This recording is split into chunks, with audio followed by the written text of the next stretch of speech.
आप देख रहे हैं थर्ड पार्टी एनालिस्ट। मैं हूं इरशाद खोखर। नाजरीन, आज की रिपोर्ट में आपको आगाह करेंगे कि एमक्यूएम को वो कौन सा खौफ है जो खाए जा रहा है। पहले भी उनके साथ एक हाथ हो चुका है और अब क्या होने वाला है, अब कौन सा खौफ है। और सेनेट इंतखाबात का जहां तक ताल्लुक है तो उसमें फैसल वावडा को इजाफी वोट देना मुत्तहदा कौमी मूवमेंट की मजबूरी है, लेकिन असल नंबर गेम वो पीपल्स पार्टी के हाथ में है। पीपल्स पार्टी ने जो स्ट्रेटजी बनाई है, जो सामने आ रही है, उसमें सारे रहम करम पर पीपल्स पार्टी के। और जहां तक फैसल वावडा की बात है कि बड़े शोर शराबे हैं कि ये एस्टेब्लिशमेंट के करीब ये वो, आज आपको बताएंगे कि असल नंबर गेम वो क्या है और फैसल वावडा कितना किसके करीब है। और इसका तस्करा भी होगा कि आईनी तरामीम नेब का खात्मा कब और क्यों जरूरी। और बाकी जिसका डर था वही हो गया, अब लुटेरों का राज ही चलेगा और मुकेश कुमार चावला को वजारत नहीं मिली है। अब उसके लिए क्या क्या सोचा जा रहा है, क्या वो फिर वजीर बन सकेंगे या कुछ मामलात हो रहे हैं। तो वो दोस्त जिन्होंने अभी तक हमारा चैनल सब्सक्राइब नहीं किया, सब्सक्राइब कीजिएगा। वीडियो अच्छी लगे तो दोस्तों के साथ शेयर ज़रूर कीजिएगा, लाइक ज़रूर कीजिएगा और कमेंट्स के ज़रिए अपनी राय से हमें ज़रूर आगाह कीजिएगा। सबसे पहले नाजरीन, सेनेट इंतखाबात आज से स्क्रूटनी भी शुरू है और आपको जैसे गुज़श्ता व्लॉग में बताया था कि पीपल्स पार्टी की सिंध में 10 सीटें वो पक्की हैं, बिल्कुल 12 में से बाकी रहती हैं 2 जनरल नशस्तें। उसके लिए एक एमक्यूएम की सूरत हाल बज़ाहिर तो क्लियर है और बाकी एक सीट। लेकिन पीपल्स पार्टी ने जो स्ट्रेटजी बनाई है वो भाई बड़ी खतरनाक है। पीपल्स पार्टी ऐसे ही स्ट्रेटजी बनाती है। आपको आगाह कर चुके थे हम कि सेनेटर मुंतखब होने के लिए जनरल नशस्त पे किसी भी उम्मीदवार को ज़्यादा से ज़्यादा 21 वोट चाहिए और पीपल्स पार्टी के 116 वोट हैं सिंध असेंबली में। अब वहां पे जो पीपल्स पार्टी ने स्ट्रेटजी बनाई है वो भाई 21-21 की नहीं है। हमें जो पता चला है कि वो 2 पैनल बनाएंगे 2 सेनेटर्स का, कि इनको 20-20 वोट और 4 सेनेटर इनको 19-19 वोट। वो 20-21, वो 21-22 से उसके चक्कर में नहीं जाएंगे। तो मतलब ये उनके 6 सेनेटर मुंतखब हो जाएंगे, बाकी बचेगा एक। अब वो एक फैसल वावडा बनता है या मुत्तहदा के शबीर कायम खानी साहब बनते हैं, क्योंकि जो नंबर गेम है वो 37 वोट हैं मुत्तहदा कौमी मूवमेंट के पास। जाहिर है उन्हें अपना भी एक उम्मीदवार मुंतखब कराना है, तो 21 वोट उसके या 20 भी वो करें, लेकिन वो रिस्क नहीं लेंगे तो भी उनके पास 17 वोट बच जाते हैं। और 17 वोट अगर वो 19-19 का फैसल वावडा से मिलके करे तो फिर भी उनकी वो गेम नहीं बनती, फिर भी एक 18 एक 19 जाता है। तो पीपल्स पार्टी ने ये स्ट्रेटजी बनाई है 6 अपने जनरल नशस्तों पे सेनेटर कामयाब कराने के लिए। अब जहां तक बात है कि मुत्तहदा वालों को खौफ क्या है, वो खौफ ये है कि ऐसा ना हो कि हमारा उम्मीदवार कामयाब ना हो, क्योंकि 2018 में उनके साथ एक हाथ हो चुका है। इस वक्त एमक्यूएम की 37 नशस्तें हैं सिंध असेंबली में, उस वक्त तो 50 थी। उस वक्त क्या हुआ था, इनके 3 उम्मीदवार थे, सिर्फ वो फर्रुख नसीम साहब जो वो वकील भी हैं वो जीते थे, जो लॉ मिनिस्टर भी बने थे। और वो किस तरह बने थे, वो भी हारते हारते वो कैसे जो है जीत गए थे। और उस वक्त इन्होंने अलायंस किया था जीडीए साहब, जीडीए से फंक्शन लीग के टिकट पे मुजफ्फर हुसैन शाह साहब वो मुंतखब हो गए थे सेनेटर, जो अभी रिटायर हो गए। उस वक्त तो 50 वोट थे मुत्तहदा के पास, अब तो 37 है। उस वक्त 2 इनके उम्मीदवार हार गए थे, वो टेक्नोक्रेट की सीट पे भी और खवातीन के सीट पे भी।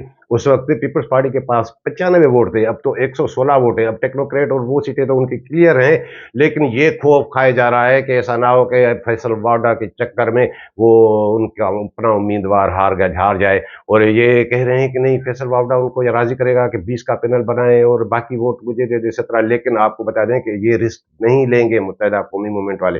वो अपने उम्मीदवार को 23-24 का वो उसके लिए पैनल बनाएंगे, कोई वोट रिजेक्ट भी हो सकता है। कोई इधर उधर स्लिप भी हो सकता है। जहां तक 2018 की बात है तो उस वक्त तो एमक्यूएम क्या थी, ये मुत्तहिदा कौमी मूवमेंट तो नहीं थी ना, उस वक्त तो मुंतशिर कौमी मूवमेंट थी। अब देखें कि नतायज क्या निकलते हैं इनके। लेकिन जहां तक फैसल वावडा की बात है कि उसके लिए बड़े चर्चे हैं कि ये इस्टेब्लिशमेंट के करीब हैं, ये है वो है, लेकिन आपको बता दें कि इसमें कुछ है तो, लेकिन ज्यादा उसमें बरमबाजी भी है फैसल वावडा की। उसकी तबीयत को आप भी जानते हैं, और जैसे आपको आगाह किया कि असल नंबर गेम पीपल्स पार्टी के हाथ में। हाँ, अगर आसिफ अली जरदारी साहब कुर्बानी दें, अपने 5 सेनेटर मुंतखब कराएं जनरल नशस्तों पे, और कुछ जो उनके पास वोट हैं, तो फिर वो बन सकते हैं। लेकिन हमारी इत्तला है कि पीपल्स पार्टी ऐसी कुर्बानी देने के लिए तैयार नहीं है। और आज उन्होंने सिंध से जो उनके सेनेटर जो हतमी हैं, वो उन्होंने पार्टी टिकट भी जारी कर दी है। तो ये है पीपल्स पार्टी की स्मार्ट स्ट्रेटजी, स्मार्ट गेम के 6 जनरल नशस्तों पे, और 2-2 खवातीन टेक्नोक्रेट्स और एक अक़लियती, यानी 12 में से 11 सेनेटर। लेकिन असल बात ये देखनी है कि पोलिंग वाले दिन के एमक्यूएम का उम्मीदवार मुंतखब होता है या फैसल वावडा मुंतखब होते हैं। पीपल्स पार्टी अपनी 6 के 6 सीटों के साथ ही जो है इंतखाबात लड़ने जा रही है। और नाज़रीन, अब आपको बताएं कि नेब का खात्मा क्यों, कब, क्यों जरूरी है और होगा क्या। जहां तक नेब का ताल्लुक है, आप देख रहे हैं कि जब से नेब का वजूद अमल में आया है, करप्शन ही करप्शन, करप्शन ही करप्शन। अगर नेब का खात्मा हो जाए तो करप्शन कम हो जाए, क्योंकि नेब का अब किसी को भी खौफ नहीं रहा। और थोड़ी बहुत जो तरामीम हुई तो उस पर भी शोर शराबा, लेकिन असल बात यह है कि करप्शन का सबब ये नेब वाले हैं। नेब अफसरान जितने भी हैं तकरीबन, मतलब उनमें से 5 उंगलियां एक जैसी नहीं होती हैं, लेकिन अक्सरियत उनमें वो करप्ट हैं। उनके असासे कौन चेक करेगा। अगर नेब का इदारा बंद हो जाए तो सुकून हो जाए। और आपको याद होगा कि यही नवाज लीग के रहनुमा और पीपल्स पार्टी के रहनुमा क्या कह रहे थे कि हमसे गलती हो गई, एक हमें बिल लाना चाहिए था, नेब को खत्म करना चाहिए था, लेकिन वो हमसे गलती हो गई, आइंदा नेब के खात्मे पे सोचेंगे। लेकिन जहां तक माजी की बात है तो माजी में ये सब नेब पे तनकीद भी करते आए हैं, लेकिन होता क्या था। हाँ, नवाज लीग की हुकूमत बन गई तो नहीं, पीपल्स पार्टी वाले अपोजिशन में इनको डंडा देना है, नेब को कायम रखो, ऐसे ही मतलब एक दूसरे के खिलाफ इन्होंने नेब को कबूल किया है। लेकिन अब तो नवाज लीग और पीपल्स पार्टी एक पेज पे हैं, अब तो ये काम करके दिखाएं। क्या अब इसीलिए नेब को बहाल रखेंगे कि नहीं, अब पीटीआई वालों की बारी है या बानी पीटीआई की और उनकी बारी है, तो इसलिए नेब को वैसे ही वो रखा जाए, ये करेंगे तो फिर एक दिन फिर ये नेब इनके ही गले में भी पड़ेगी। अब भी कई उनके केसेस चल रहे हैं, और आईनी तरमीम की जहां तक बात है कि 2/3 मेजॉरिटी तो इस हुकूमत को मिल जाएगी वो जो मखसूस नशस्तों के साथ। तो इस नेब का खात्मा का बिल क्या अब ये लाएंगे। और जहां तक नेब के खात्मे की बात है तो इसमें सिंपल है कि आपके पास और भी तहकीकाती इदारे हैं, तरमीम करनी है तो ये करें कि हाँ, जो नेब के अख्तियारात हैं ये वो आप एफआईए को दे दें, और जो नेब के अफसरान हैं उनको गोल्डन हैंडशेक दे के फारिग करें, उन्हें एफआईए में नहीं भेजिएगा, वरना एफआईए का भी बेड़ा गर्क हो जाएगा। हाँ, छोटे मुलाजमीन को वहां आप जाके जिम कर दें। नेब का खात्मा हो जाए तो समझें कि करप्शन खत्म। लेकिन ये सियासतदानों की जो सियासत है, एक दूसरे को नीचा दिखाने के लिए फिर शिकायतें भी करते हैं कि नहीं नेब का ये है वो है। नेब को किसके लिए इस्तेमाल किया जाता है, हकीकत ये है कि नेब किसके लिए बड़ा हथियार है, कौन मुक़्तदर हल्के उसको कैसे इस्तेमाल करते हैं, ये भी बात किसी से ढकी छुपी नहीं है।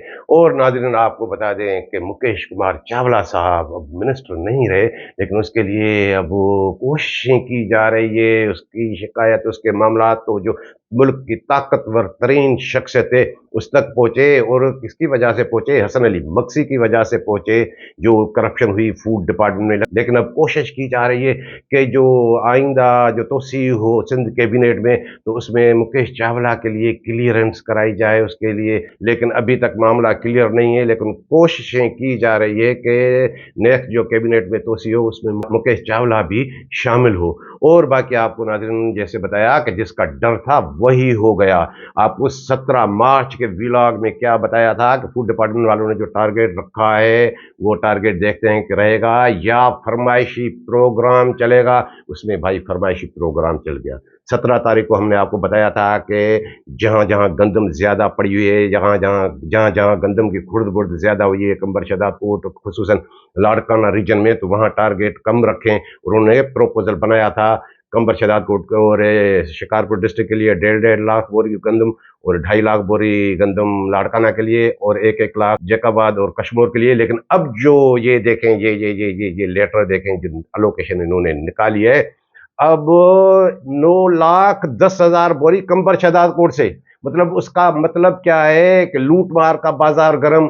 5,80,000 बोरी गंदम की खरीदारी वो लाड़काना डिस्ट्रिक्ट से, और शिकारपुर से भी 2,80,000 बोरी गंदम, और मेरे ख्याल में जैकबाबाद में 3 लाख, और जो कश्मीर वो बॉर्डर वाला डिस्ट्रिक्ट वो 5.5 लाख बोरी गंदम, क्योंकि पंजाब में गंदम सस्ती होती है तो वहां से वो बॉर्डर वाला डिस्ट्रिक्ट, तो सारा धंधा वहीं से चलेगा। ये जो उन्होंने टारगेट मुकर्रर किया है उसमें, जैसे आपको बताया था कि उस नन्हे दलाल की फरमाइश चलेगी कि हाँ भाई उसकी चल गई। वो यही कह रहे थे कि ये 4 लाख टन तो हम दिखा रहे हैं कि हमारे पास ज़खायर है, लेकिन हमने पता नहीं कितनी खुर्द बुर्द की है।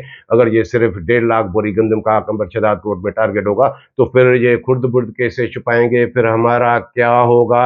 और जाहिर है कि जाम खान शोरो अब मिनिस्टर है, आपको आगाह किया था कि क्या वो भी मुकेश कुमार चावला के नक्शे कदम पे चलेगा। भाई उसका हमने आपको ट्रैक रिकॉर्ड बताया था कि वो पार्लियामानी सियासत में किस तरह आए थे, तो काम तो वैसे ही चलेगा, तो इन्होंने ये कर दिया। और एक और बात से आपको आगाह किया था कि वो जो लुटेरे जिनको गैर कानूनी तौर पे अदालत करार दे चुकी है, जिनके लिए आप एक्शन के लिए भी सोच रहे हैं, सक्खर वाले रीजन वाले लड़के, जिनको आपको आगाह किया था कि क्या इनको भी ये पोस्टिंग देंगे, भाई उनको भी पोस्टिंग मिल गई। हाँ, सब सब सबको, किसी को 3-3 4-4 सेंटर उसको उन्हें मिल गए, अरबों रुपए उनके हवाले।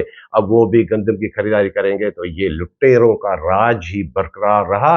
एक दिन बाद उन्होंने कर दी, और हमने आपको टाइमली बताया था कि ये रिवाइज करेंगे, इसी पे नहीं चलेंगे। तो नाज़रीन, ये थी आज की रिपोर्ट। पसंद आई हो तो दोस्तों के साथ शेयर जरूर कीजिएगा। मिलेंगे अगली रिपोर्ट के साथ।